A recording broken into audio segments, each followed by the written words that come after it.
then what here we are start the endoplasmic reticulum. बरोबर आपण जे यूकॅरियोटिक सेल आहे ते यूकॅरियोटिक सेल मध्ये पहिला पॉइंट जो बघणार आहे तो पहिला पॉइंट काय बघणार आहे endoplasmic reticulum. First of all what there location where it is the present endoplasmic reticulum जो असणार आहे ते endoplasmic reticulum कुठे प्रेझेंट असणार आहे those are present in all eukaryotic cell. Endoplasmic reticulum present in all eukaryotic cell but except in mature mammalian RBC and female ovum. बरोबर endoplasmic reticulum जे असणार आहे ते endoplasmic reticulum कुठे प्रेझेंट असणार आहे ते endoplasmic reticulum present in all eukaryotic cell. जितके eukaryotic cell असणार आहे त्यामध्ये endoplasmic reticulum present असणार आहे but what here is the exception. बरोबर काय एक्सेप्शन असणार आहे तर कुठे absent असणार आहे it is absent in mature mammalian RBC and female ovum. बरोबर आहे जे रेड ब्लड सेल असणार ते रेड ब्लड सेल मध्ये काय असणार आहे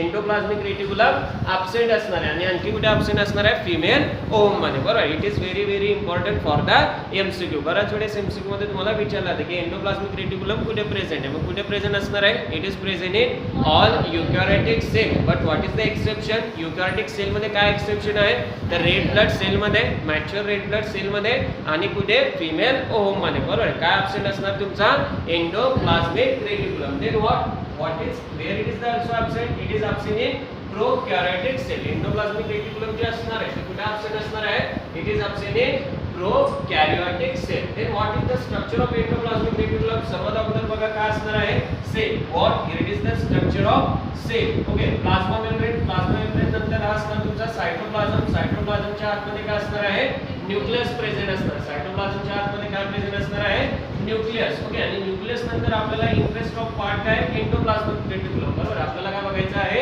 एंडोप्लाझमिक रेटिक्युलम. मग हा जो एंडोप्लाझमिक रेटिक्युलम आहे या एंडोप्लाझमिक रेटिक्युलम मध्ये बघा आपल्याला काय काय लक्ष ठेवायचं बघा RER. बरोबर आहे RER म्हणजे काय रफ एंडोप्लाझमिक रेटिक्युलम. त्यानंतर SER म्हणजे काय स्मूथ एंडोप्लाझमिक रेटिक्युलम. बरोबर आहे RER म्हणजे काय रफ एंडोप्लाझमिक रेटिक्युलम SER म्हणजे काय smooth endoplasmic reticulum. then what here it is the centrally nucleus is present. बरोबर सेंटरला काय प्रेझेंट आहे न्यूक्लियस प्रेझेंट आहे आणि या न्यूक्लियसला बरोबर आहे न्यूक्लियसच्या एका साइडला आणि प्लाझ्मा मेम्ब्रेनच्या दुसऱ्या साइडला काय प्रेझेंट आहे एंडोप्लाझमिक रेटिक्युलम. काय असणार आहे endoplasmic reticulum. then what in this endoplasmic reticulum structure मध्ये काय काय बघायचं आहे first part cisternae second part vesicle आणि थर्ड पार्ट काय बघायचं आपल्याला ट्यूब्युल्स. बरोबर आहे काय काय बघायचं आपल्याला सिस्टर्निक vesicles and what third part here it is the tubules. then what this endoplasmic reticulum the first time discovered by the scientist Porter in 1945. बरोबर endoplasmic reticulum जे आहे ते फर्स्ट टाइम कोणी डिस्कवर केला it is discovered by the scientist Porter in 1945. then what is the composition of endoplasmic reticulum. endoplasmic reticulum चे composition काय काय असणार आहे it is made up of what protein and lipid. endoplasmic reticulum कशाने बनलेला असणार आहे it is made up of what protein and lipid. then types of endoplasmic reticulum. endoplasmic reticulum चे टाइप्स बघायचे मग कोणते दोन टाइप्स असणार आहे एक ribosome in present in endoplasmic reticulum. जर endoplasmic reticulum वर काय प्रेझेंट असणार आहे रायबोसोम प्रेझेंट असणार. Okay look here. बरोबर आहे या ठिकाणी बघा हे काय असणार तुमचा endoplasmic reticulum. या endoplasmic reticulum वर बघा हे ग्रीन डॉट आहे हे ग्रीन डॉट कशाचे असणार आहे रायबोसोमचे. बरोबर आहे म्हणजे endoplasmic reticulum वर जर रायबोसोम प्रेझेंट असणार त्यावेळेस त्या endoplasmic reticulum ला आपण म्हणणार आहे rough endoplasmic reticulum. Can you get it properly what is the rough endoplasmic reticulum. जर एंडोप्लाझमिक रेटिक्युलम वर रायबोसोम प्रेझेंट असणार त्यावेळेस त्या एंडोप्लाझमिक रेटिक्युलम ला म्हणणार आहे आपण rough endoplasmic reticulum. Then next point आहे if ribosome is absent in endoplasmic reticulum. बरोबर त्याच्याच पुढे जर तुम्ही बघितलं तर हा जो एंडोप्लाझमिक रेटिक्युलम आहे या एंडोप्लाझमिक रेटिक्युलम वर काय असणार आहे रायबोसोम absent असणार आहे त्यावेळेस त्याला म्हणणार आहे आपण smooth endoplasmic reticulum. okay that's why what is the two types of endoplasmic reticulum. endoplasmic reticulum चे दोन टाइप्स कोणते असणार आहे rough endoplasmic reticulum and smooth endoplasmic reticulum. Rough endoplasmic reticulum म्हणजे काय एक रायबोसोम इज प्रेझेंट. बरोबर आहे ना एंडोप्लाझमिक रेटिक्युलम वर जर रायबोसोम प्रेझेंट असणार त्यावेळेस त्याला म्हणणार आपण रफ एंडोप्लाझमिक रेटिक्युलम. आणि स्मूथ एंडोप्लाझमिक रेटिक्युलम म्हणजे काय जर रायबोसोम absent असणार बरोबर आहे त्यावेळेस त्याला म्हणणार आपण smooth endoplasmic reticulum. Can you get it. बरोबर आहे. काय बघितलं आपण? डिस्कवरी. बरोबर. एंडोप्लाझ्मिक रेटिक्युलमची डिस्कवरी कोणी केली? Scientist Porter in 1945. Endoplasmic reticulum काय काय असणार, कशाने बनलेला असणार आहे? It is made up of what? Protein and lipid. Endoplasmic रेटिक्युलमचे किती टाइप्स असणार आहे? दोन टाइप्स असणार आहे. बरोबर आहे. पहिला टाइप असणार आहे RER म्हणजे रफ एंडोप्लाझ्मिक रेटिक्युलम. आपण RER केव्हा म्हणणार? ज्यावेळेस ER वर रायबोसोम असणार आहे. जेव्हा ER वर काय असणार आहे? रायबोसोम असणार, त्यावेळेस त्याला म्हणणार आहे आपण RER. बरोबर आहे. आणि ज्यावेळेस ER वर बरोबर आहे रायबोसोम ऍब्सेंट असणार, त्यावेळेस त्याला म्हणणार आहे आपण SER म्हणजे काय? Smooth endoplasmic reticulum. बरोबर आहे. Can you get it? इथपर्यंत समजलंय? काय बघतोय आपण? एंडोप्लाझ्मिक रेटिक्युलम कशावर प्रेझेंट आहे? Present in all eukaryotic cell. बरोबर. Present in all eukaryotic cell. Exception काय आहे? Exception in mature mammalian RBC and what? Female ovum. बरोबर आहे. Absent all prokaryotic cell. कोणत्याही प्रकारच्या प्रोकॅरियोटिक सेल मध्ये एंडोप्लाझ्मिक रेटिक्युलम नसणार. बरोबर आहे. कशाने बनलेला आहे? Protein and लिपिडने. टाइप किती आहे? रफ एंडोप्लाझ्मिक रेटिक्युलम आणि smooth endoplasmic reticulum. Then what? We are move towards the structure. बरोबर. आता आपण काय बघणार आहे?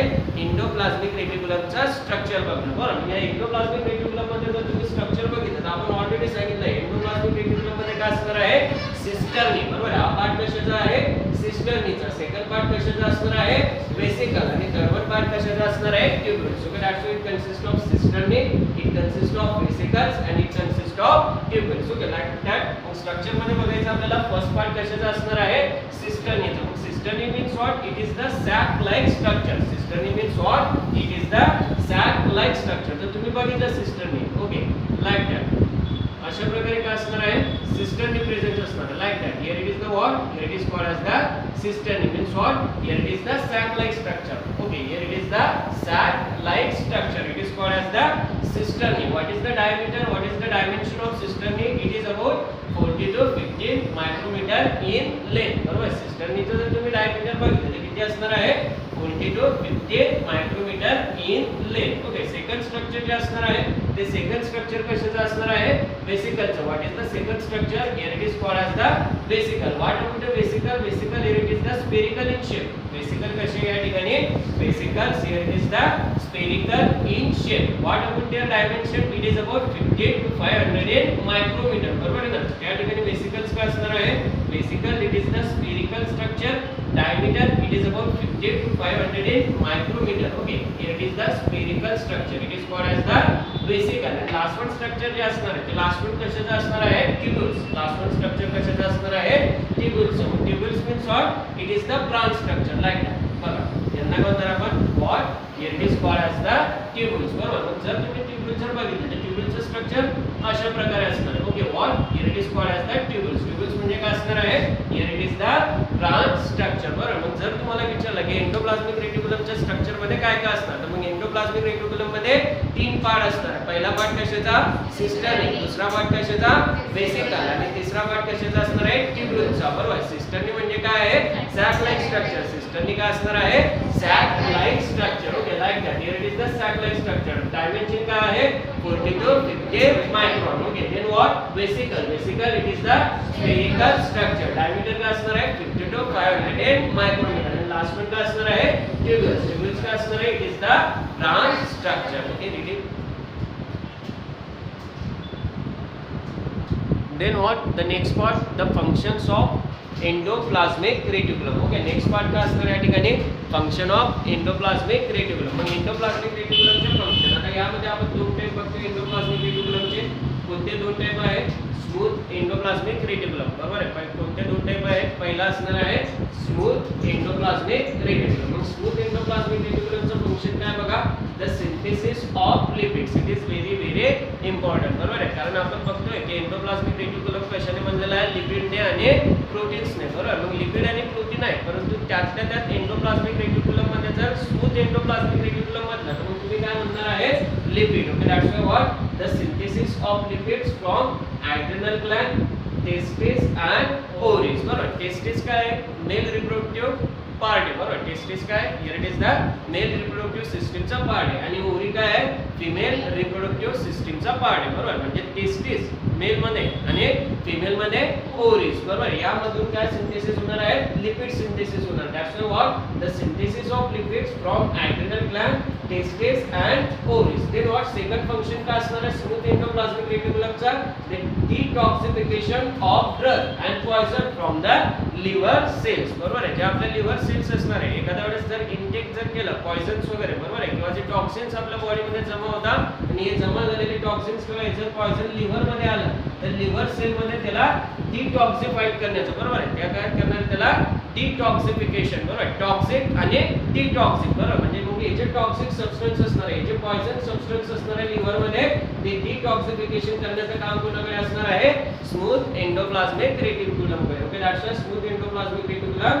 Detoxification of drug and poison from the liver cell बरोबर. मग या ठिकाणी जर तुम्ही ड्रग म्हटलं तर ड्रग मध्ये एक एक्झाम्पल आहे benzpyrene. Okay what is the drug example here is the benzpyrene बरोबर. म्हणजे टॉक्सिक सबस्टन्स असणार ते टॉक्सिक सबस्टन्स मध्ये जनरली कोणते सबस्टन्स असणार आहे carcinogenic. Okay what is the substance here it is the carcinogenic substance. Carcinogenic substance means what they cause the cancer. Carcinogenic म्हणजे काय दे कॉज द कॅन्सर बरोबर. त्यानंतर बघा काय असणार आहे storage of calcium ion in muscle cell बरोबर. ज्या मसल सेल असणार त्या मसल सेल मध्ये कॅल्शियम आयन स्टोरेज करण्याचं काम कोणाकडे असणार आहे स्मूथ एंडोप्लाझमिक रेटिक्युलमकडे. ओके मग काय काय फंक्शन आहे स्मूथ एंडोप्लाझमिक रेटिक्युलमचे. पहिला फंक्शन असणार आहे synthesis of lipids from adrenal gland testis and ovaries. दुसरा फंक्शन काय असणार आहे बघा detoxification of drug and poison from the liver cell. आणि तिसरा फंक्शन काय असणार बघा storage of calcium ion in the muscle cell. Then what here it is the fourth one function of the smooth endoplasmic reticulum. Smooth endoplasmic रेटिक्युलमचं जे fourth one function असणार आहे ते असणार आहे बघा remove of lactic acid from body. Okay body मधून जे लॅक्टिक ऍसिड असणार ते लॅक्टिक ऍसिड काय करणार आहे रिमूव्ह करणार. मग आता lactic acid means what lactic acid means what lactic acid केव्हा तयार होणार बॉडी मध्ये इफ ग्लुकोज इज ब्रेकडाउन बरोबर. तुम्हाला माहिती आहे आपल्याला एनर्जी साठी काय लागणार आहे ग्लुकोज लागणार आहे. एनर्जी साठी काय लागतो ग्लुकोज मॉलिक्यूल लागणार बरोबर आहे. ज्यावेळेस ग्लुकोज मॉलिक्यूलचं काय होणार आहे ब्रेकडाउन होणार आहे बरोबर आहे. ग्लुकोज मॉलिक्यूलचं ब्रेकडाउन होणार त्यावेळेस काय तयार होणार एनर्जी. परंतु ती एनर्जी केव्हा तयार होणार आहे एरोबिक रेस्पिरेशनच्या वेळेस. केव्हा एरोबिक रेस्पिरेशन. एरोबिक म्हणजे काय in the presence of oxygen बरोबर. एरोबिक म्हणजे काय इन प्रेझेन्स ऑफ ऑक्सिजन आणि अनएरोबिक म्हणजे काय in absent of oxygen. Glucose मॉलिक्यूलचं या ठिकाणी जे रेस्पिरेशन होणार ते रेस्पिरेशन असणार आहे anaerobic respiration. Okay what is the respiration here it is the anaerobic respiration. आणि ग्लुकोज मॉलिक्यूलचं अनएरोबिक रेस्पिरेशन झालं म्हणजे त्यावेळेस काय तयार होणार बॉडीमध्ये लॅक्टिक ऍसिड तयार होणार आणि या लॅक्टिक ऍसिड मुळे बॉडीला फटीग निर्माण होतो. Okay what here it is the fatigue. Fatigue म्हणजे काय थकवा येणे. बॉडीला थकवा निर्माण होतो बरोबर आहे ना. मग जर बॉडीला थकवा निर्माण होत आहे लॅक्टिक ऍसिड निर्माण होत आहे बरोबर आहे. मग त्यावेळेस स्मूथ एंडोप्लाझमिक रेटिक्युलम काय करणार आहे लॅक्टिक ऍसिडला बॉडीच्या बाहेर काढणार बरोबर की जेणेकरून त्यामुळे बॉडीला काय निर्माण होणार नाही थकवा निर्माण होणार नाही फटीग येणार नाही. Okay that's why what removal of lactic acid बरोबर. हे फंक्शन कोणाचे असणार आहे smooth endoplasmic reticulum. Then what next one function कशाचे असणार RER means what rough endoplasmic reticulum. Okay what second one RER means what rough endoplasmic reticulum. rough endoplasmic reticulum चं function काय असणार आहे the function of rough endoplasmic reticulum the first one function synthesis of protein. Okay काय असणार आहे synthesis of protein molecule. जे protein molecule असणार आहे प्रोटीन मॉलिक्यूल सिंथेसिस करण्याचं काम कोणाकडे असणार आहे रफ एंडोप्लाझमिक रेटिक्युलम कडे बरोबर. कोणत्या प्रकारचं प्रोटीन सिंथेसिस होणार आहे here it is the what synthesis of insulin molecule. What is the synthesis of insulin molecule. Okay read it.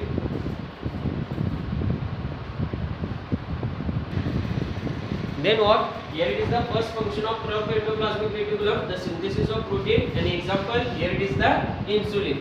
Second function of rough endoplasmic reticulum to synthesis of collagen protein. What is the synthesis? To synthesis of collagen protein. जे collagen नावाचं protein असणार आहे ते सुद्धा synthesis करण्याचं काम कोणाकडे असणार आहे रफ एंडोप्लाझमिक रेटिक्युलम कडे. Okay that's why what here it is the Revulsion part, endoplasmic reticulum, short form ER. Okay, present in all eukaryotic cells except mature mammalian RBC and female ovum, absent in prokaryotic cell. Okay, first time discovered by the scientist Holder in 1945. It is made up of what? Protein and lipid. Okay, here it is the two types. What two types? If ribosome is present, that time it is called as the rough endoplasmic reticulum, and if ribosome is absent, it is called as the smooth endoplasmic reticulum. Okay, the structure of endoplasmic reticulum, it consists of three parts: cisternae, vesicles and tubules. Okay, cisternae means what? Cisternae, it is the sac-like structure. Okay, it is about 40 to 50 micrometer. Vesicles, it is the spherical structure. It is the 50 to 500 micrometer. Tubules, it is the branch structures. Okay, then what? Function. Function क्या है बघा? Rough endoplasmic आणि smooth endoplasmic. Smooth endoplasmic reticulum चे function काय आहे?